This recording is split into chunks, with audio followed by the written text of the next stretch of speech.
आज जिला कांग्रेस कमेटी की तरफ से एक प्रेस वार्ता का आयोजन किया गया। इसका मुख्य कारण उत्तर प्रदेश में भारतीय जनता पार्टी की सरकार की विफलताओं को जनता के बीच उजागर करना है।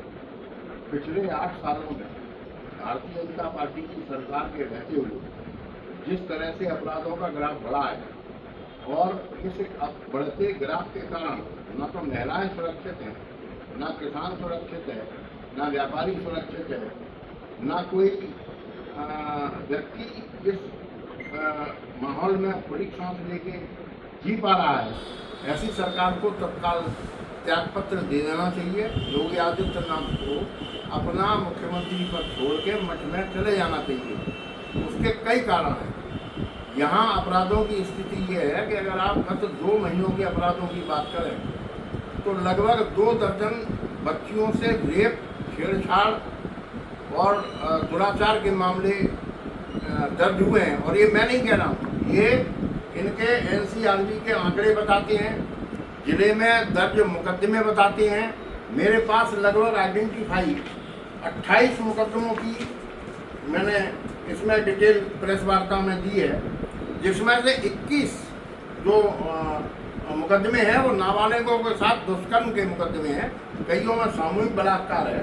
इसके साथ साथ यहाँ व्यापारी सुरक्षित नहीं है। पिछले लगभग 20 दिन पहले व्यापार मंडल के एक पदाधिकारी डॉक्टर फारूक के 8 लाख रुपए की चोरी हुई, जिसका खुलासा आज तक नहीं हो सका।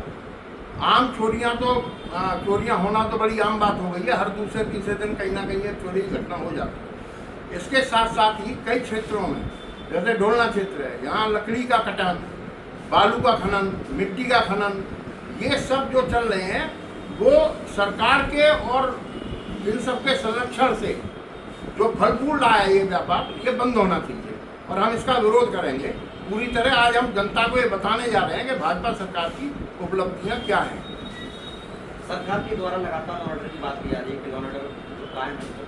हाँ, मैं वही आपको बताना चाह रहा हूँ कि मोदी योगी सरकार की जो जीरो टॉलरेंस की नीति है, वो जीरो टॉलरेंस की नीति के तहत ही मैंने आपको जो आंकड़े गिनाए, और ये केवल जिला कासगंज की बात नहीं है। आज संपूर्ण उत्तर प्रदेश का अगर आप ग्राफ उठा के देखेंगे तो जो हिंदुस्तान में जितने महिलाओं से और बच्चियों से संबंधित अपराध हैं, उसका 15% हिस्सा केवल उत्तर प्रदेश में है।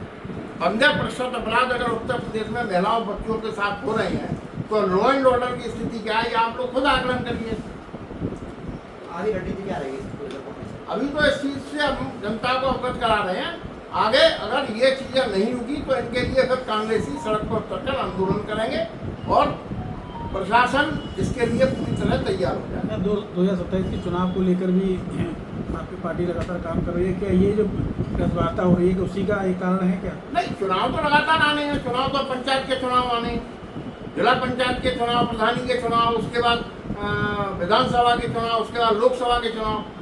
जनता के बीच हम जागरूक होते जा रहे हैं और हम अपने संगठन के माध्यम से भाजपा की जो कुरीतियाँ हैं, जो गलत नीतियाँ हैं, उनका संदेश किसानों तक, ग्रामीणों तक और देहात के हर उस वार्ड और ब्लॉक तक पहुंचा रहे हैं, जिससे इनका चेहरे से नकाब उतारा जा सके।